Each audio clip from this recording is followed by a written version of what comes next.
Morning. Good morning.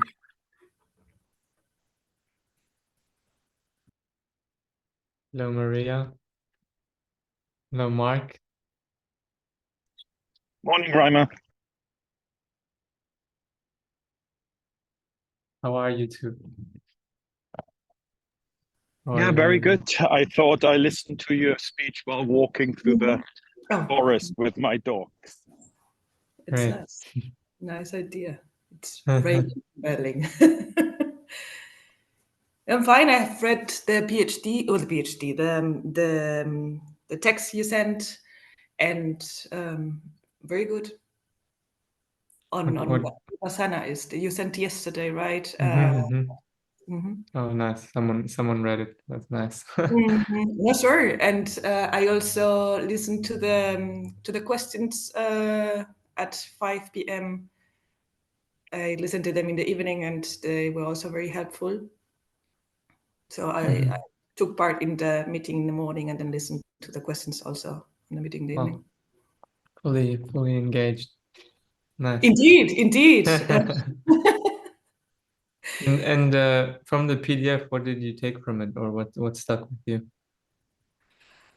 That I still need much more reading. Like if it's okay, I can start with my question, which also has very much to do with the text.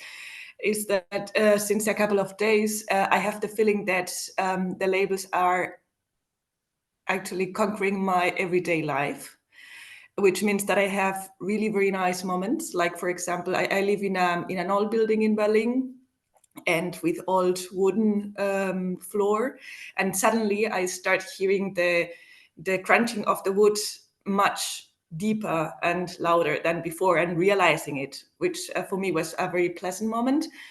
But today I woke up in the middle of the night and I found myself labeling everything, which meant that it took me a long while to fall asleep again, and was a source of stress.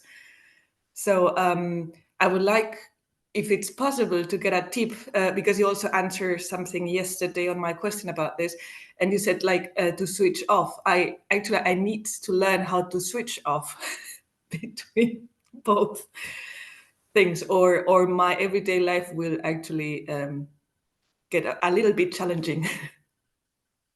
Yeah. So this is a really big part of integrating. The method is learning how to modulate the intensity of noticing. I would say a little bit is always useful. A little bit, to be a little bit aware is always nice, and I can't think of a situation where it's not.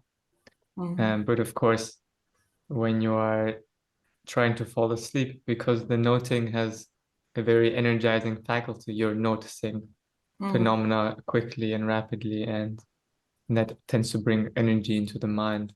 So when falling asleep, I don't do this open style noting. I usually more with just the breath in the belly, just rising falling, and to consciously allow like more softening, more easing into, not holding so much to the meditation. It's like shifting gears, learning how to shift gears Yeah, but you being need to aware. learn how to shift gears. That's the point, because it happens unconsciously. It just happens. Yes, yeah. So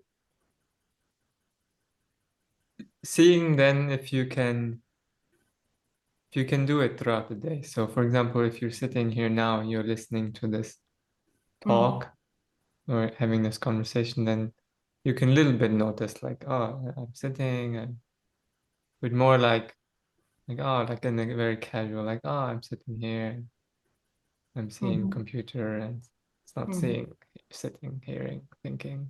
Okay. Yeah. I will try my best. And seeing also, yeah, experimenting a bit, like when is it more useful, when is it less useful. It's almost like you have then, yeah, access to different states of perceiving reality, and then you can switch it on also part of practice is also how quickly you can switch it on. For example, when a situation gets challenging or you notice strong emotion coming, how quickly can you switch into that and start noticing that rather than staying in the story or reacting? So it goes both ways. How to downshift, how to upshift. That actually also happened yesterday.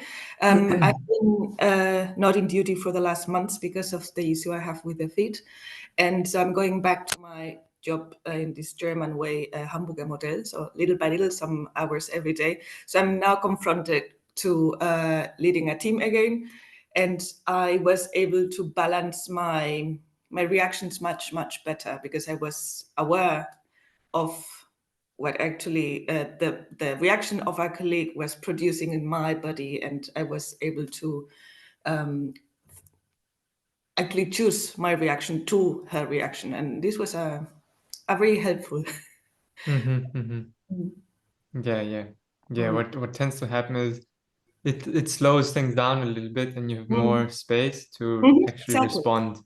respond rather than just react. Exactly. This I felt this just a couple of seconds of noticing what was going on and choosing myself how to react. Right.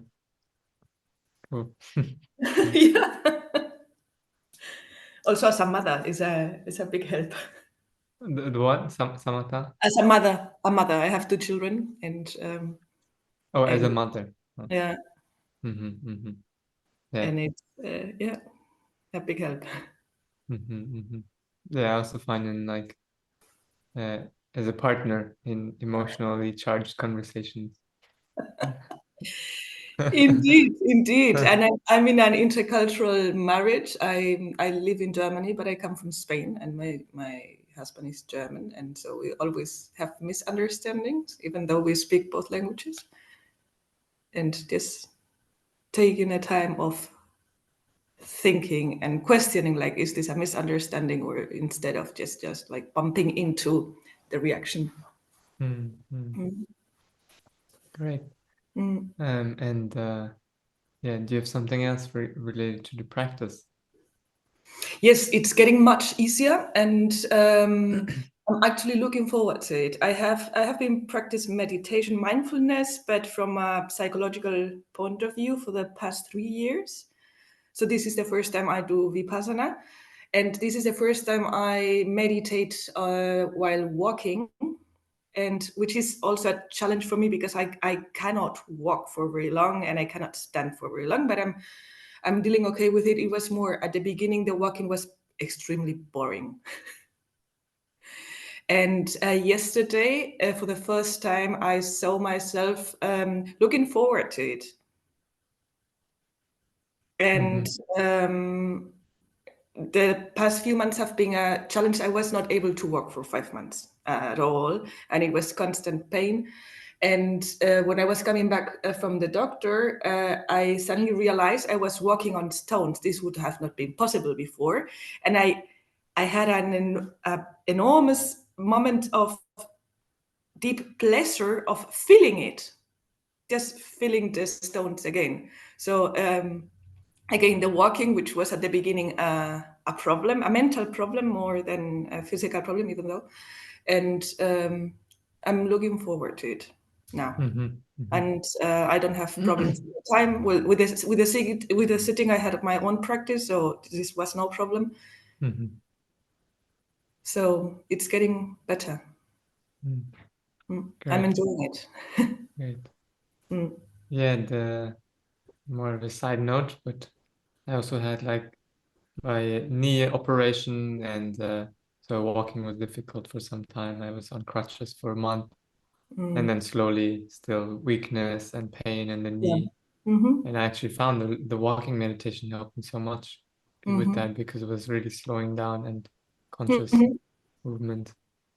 Exactly. And it's also the feeling of that pain, and it helps me during the day when it hurts again to stop and realize, actually, yeah, not to get lost in the thought of pain. Oh my God, this is coming back, this is coming back, but calm down and it goes.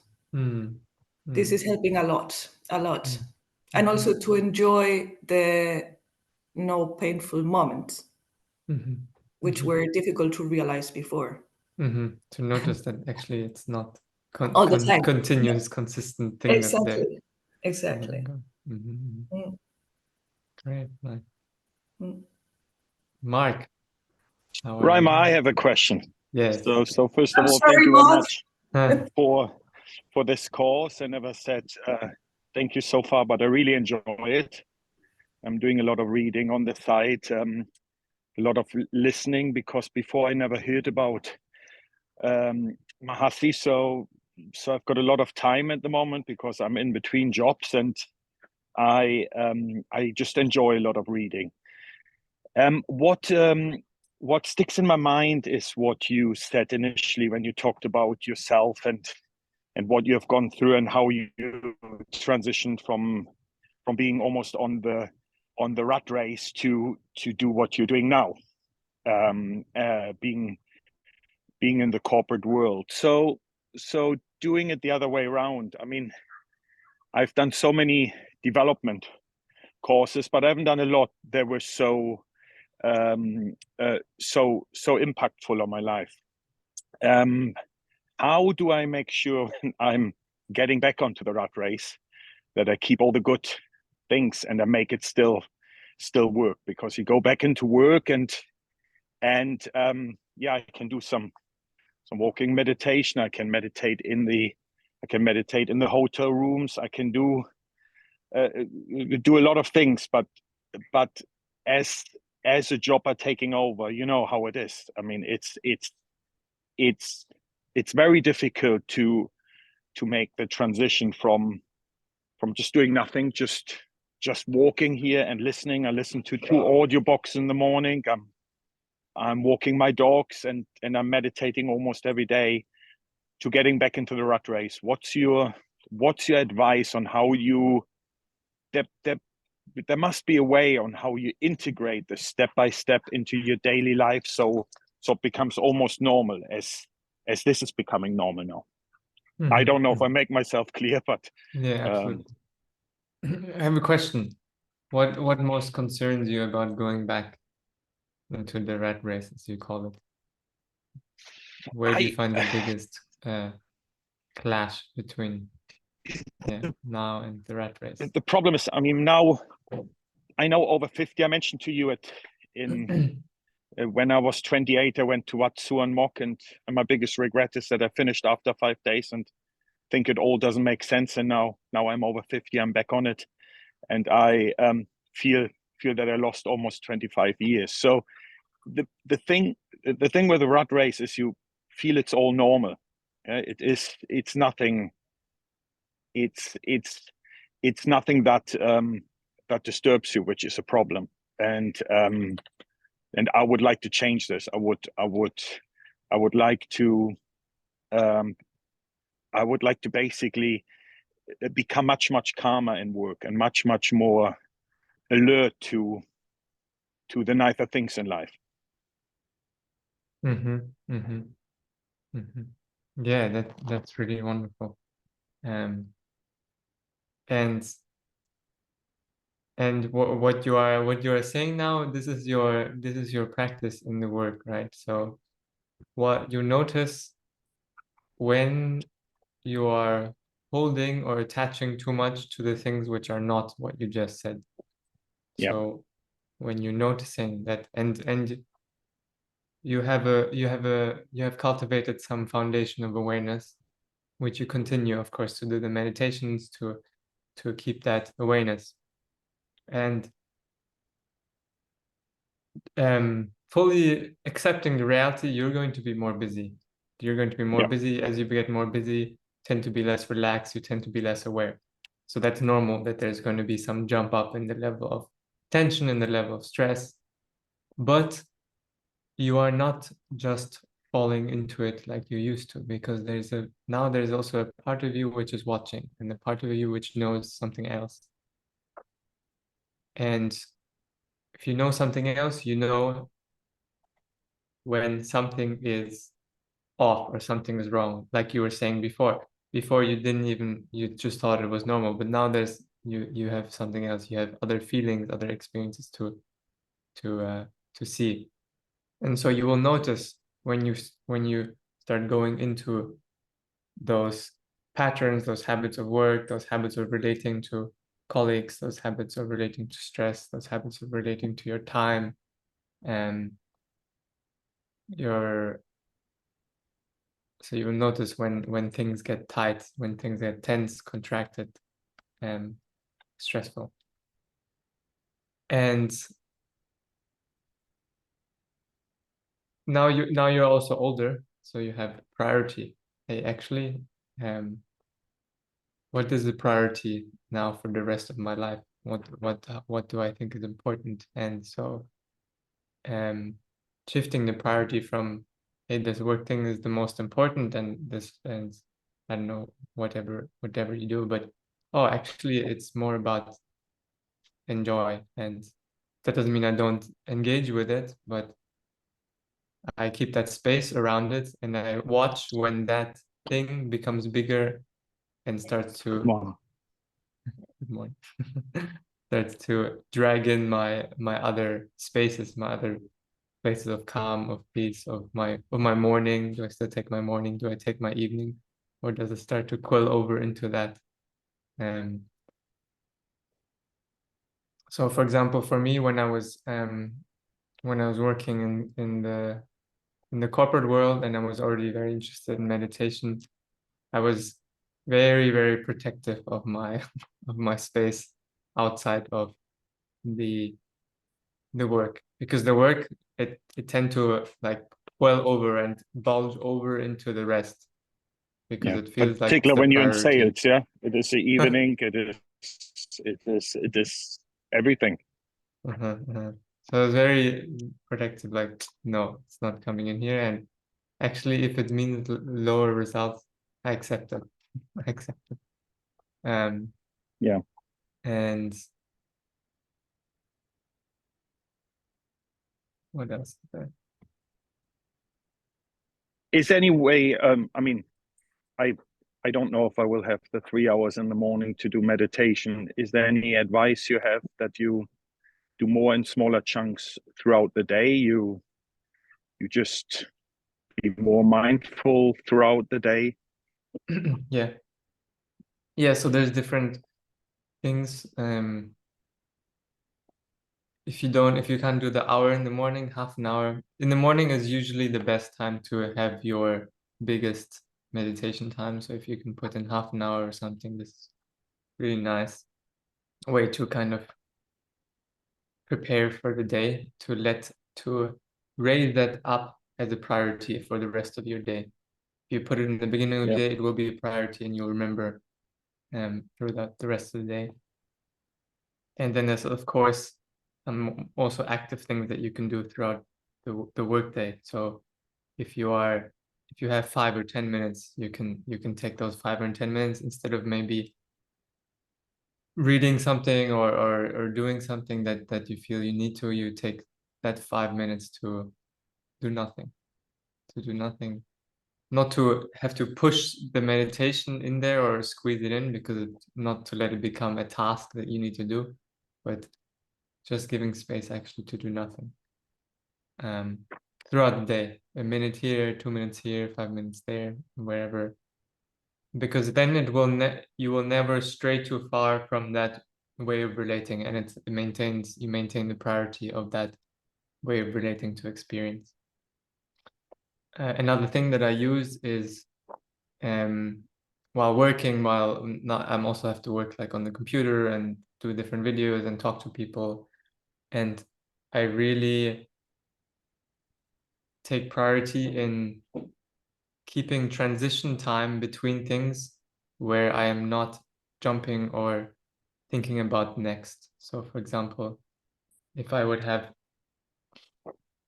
something else to do after this, I would take, even if maybe it's a bit overtime, I would take 1 minute or something to just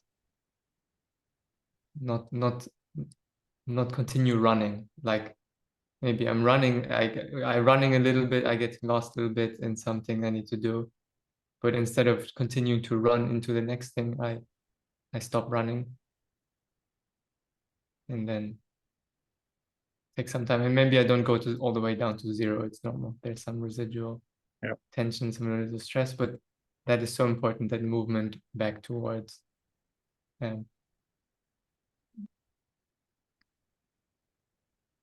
then, of course, while I was working, I was also using like my walks to the bathroom were mindful walks. Going to the bathroom, touching the door handle.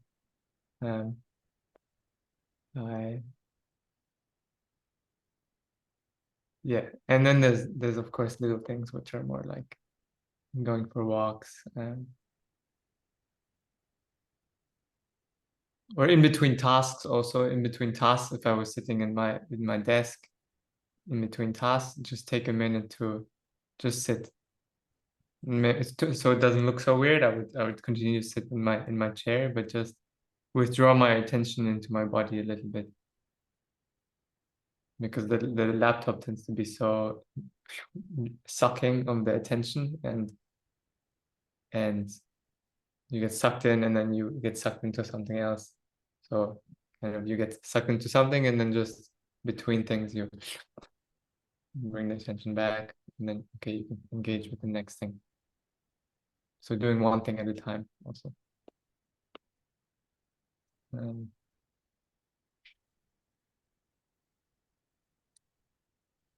Yeah. Thank you. Thank you. But of course, a little bit finding your own ways, your own techniques. Yeah. Yeah. And the body awareness is also so important, because what happens when we are getting stressed, what happens when we're getting tense, when we are rushing, there's tension in the body. There's tension somewhere in the shoulders, in the jaw, in the face, in the hands, in the belly. We stop breathing into the belly, we stop, and we hold maybe the belly. There's tension maybe in the pelvis, in the legs. And so checking in and noticing when you're working, that tension is like an alarm bell, like or a little bit of like a warning bell. Whoa, I notice I'm tensing to do this, and there's a feeling of rushing. It's like alarm bell. It's the first sign of what, if you continue down that path, leads towards like being contracted and tense and agitated. So try and notice that earlier, and then let it go then and there, or just ease off a little bit then and there, instead of later after it's already snowballed. But sometimes it will snowball, and that's okay. That happens.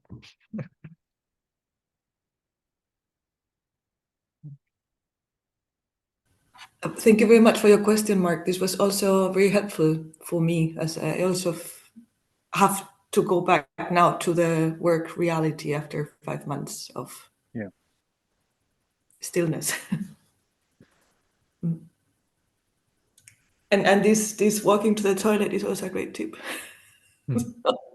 How integrate everything. No?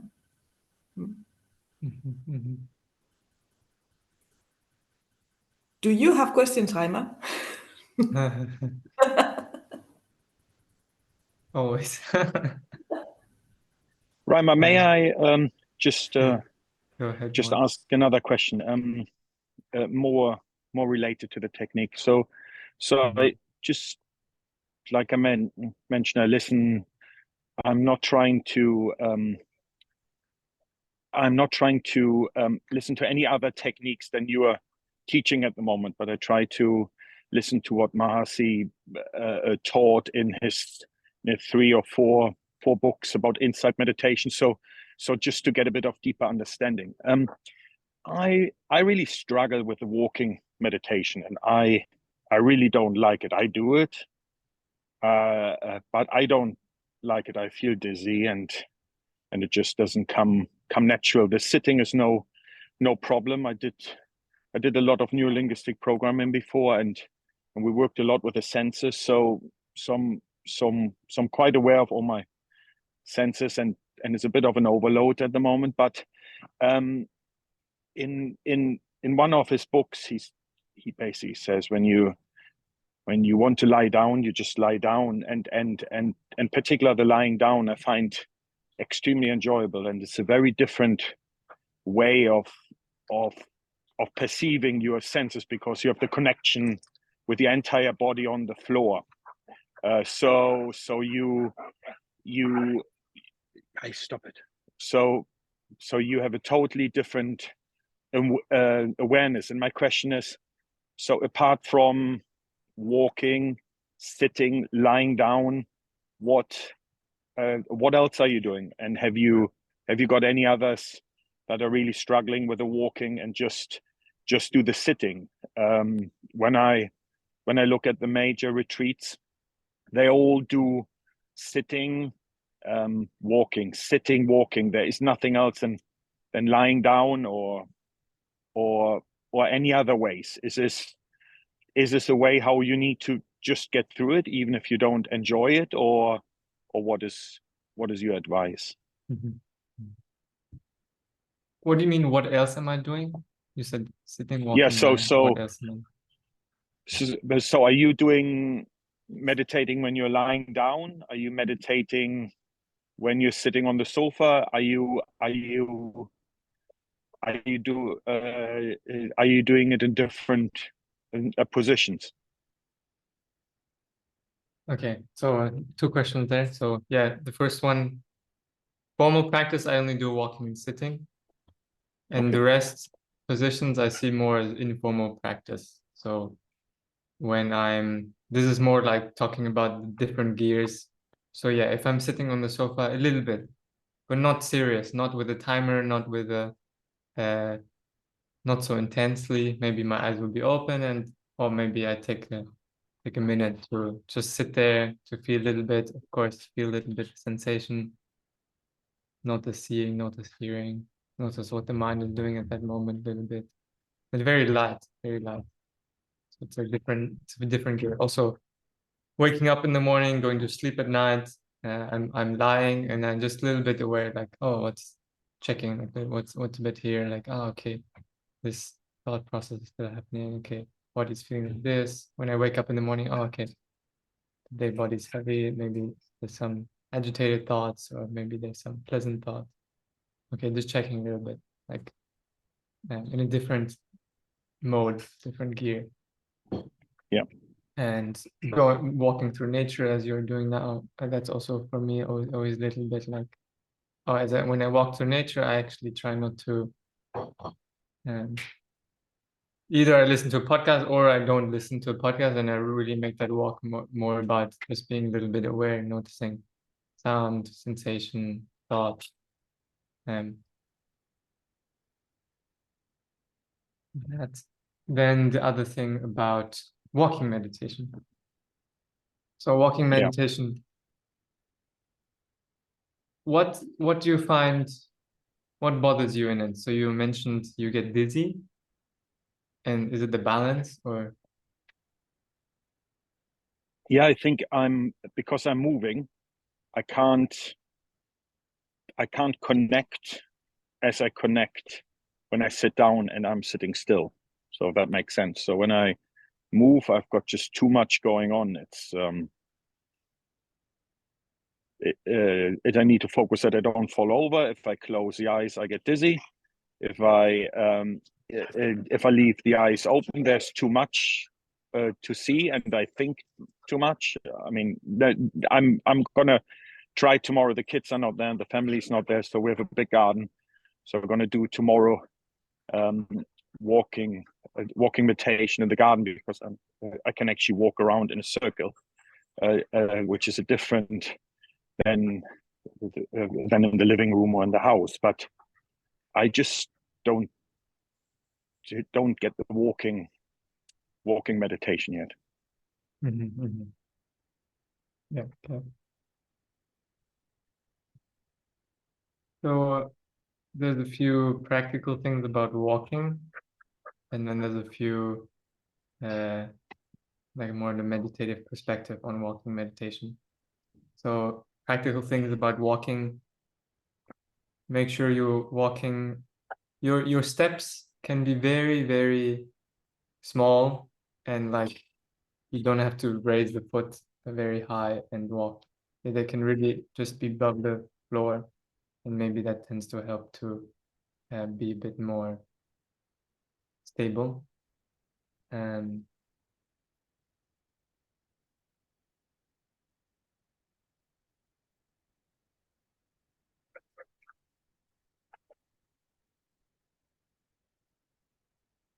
you're using the label right goes touch, right? Right goes touch, and left goes touch.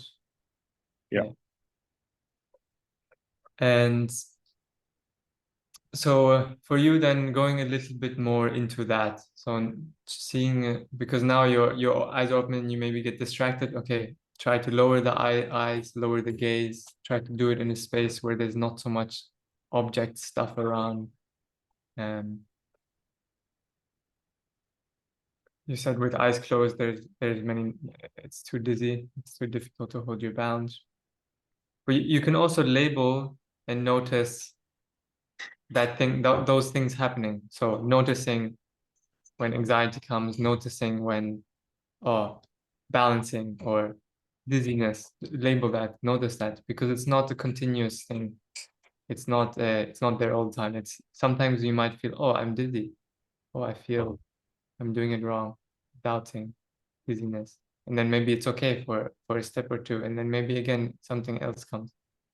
So noticing that all of what you are experiencing during the walking, there's nothing wrong. There's no right way to walk or no right thing to experience. Whatever you're experiencing is the opportunity for you to notice it. Of dizziness. And yeah, so you can use that. If it's really a lot, you can also use the wall to walk. You can stand next to the wall and use one hand on the wall. I was doing that a lot when I was with my knee injury and I couldn't support weight fully. And then you also can just notice the movement of the arm to the next spot, the touching of the wall. And yeah. Then, yeah, walking meditation is really beneficial for starting to bring or integrate the awareness into something where you're doing a bit more complex task, of course.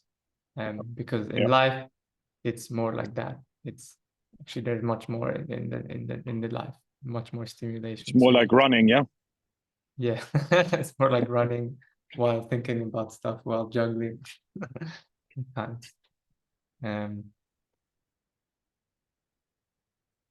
And it's also good to face this and to see, because sometimes when we have a good meditation sitting practice, we can get very calm, very concentrated, very easy while sitting. But then walking makes us face a little bit more, having to be aware without the help of very strong, deep concentration. So it's a little bit training awareness with less concentration, at lower levels of concentration.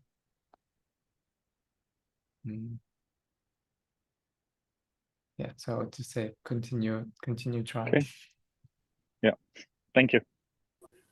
I'm actually very much interested in one thing that Mark said, and this is the practice of meditation, lying. Like, because I've read, like, you should not do it, but I have also read you should do it if you like it. So I like it. I used to do it like this before. So I would also like to know your opinion, Rainer. I think there's a good trick, if I can give you a bit of advice, because I'm doing it for many years. So because your body gets very tired and you fall very easy asleep, but you just let your body feel asleep and you wake up after 20 minutes. But then you're so awake and you do the lying meditation that you don't fall asleep anymore. Yeah? Your body rested, you don't need it. And then it becomes very, very interesting. So you have so many different experiences compared to the walking one and the sitting one. But I think you need to get through this sleep first. I mean, when I did my retreat, I actually, my experience is the same as yours. I enjoy it very much because I can feel my body much easier, and I'm aware of my body much easier. Yeah.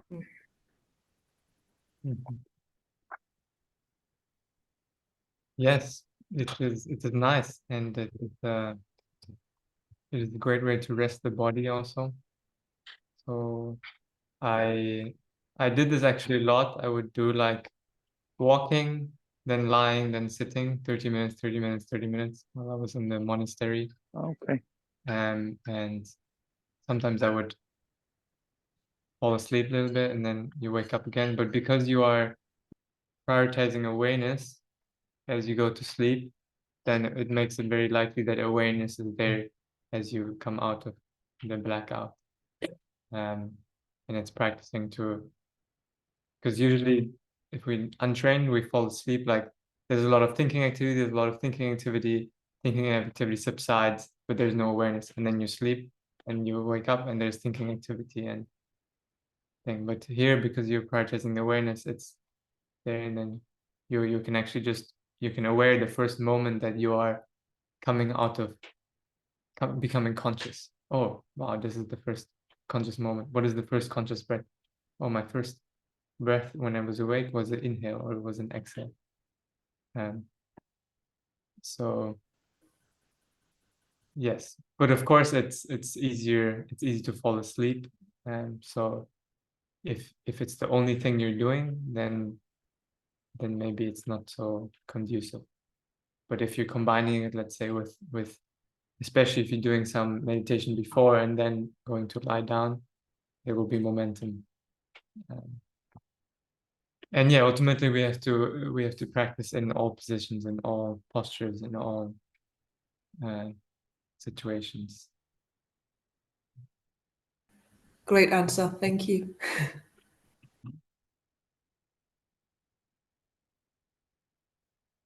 Okay. I think I want to conclude the session. So thank you so much for diving in today. And I hope you got some answers. Yeah, I wish you good luck with the practice for the next few days and hopefully see you on Saturday.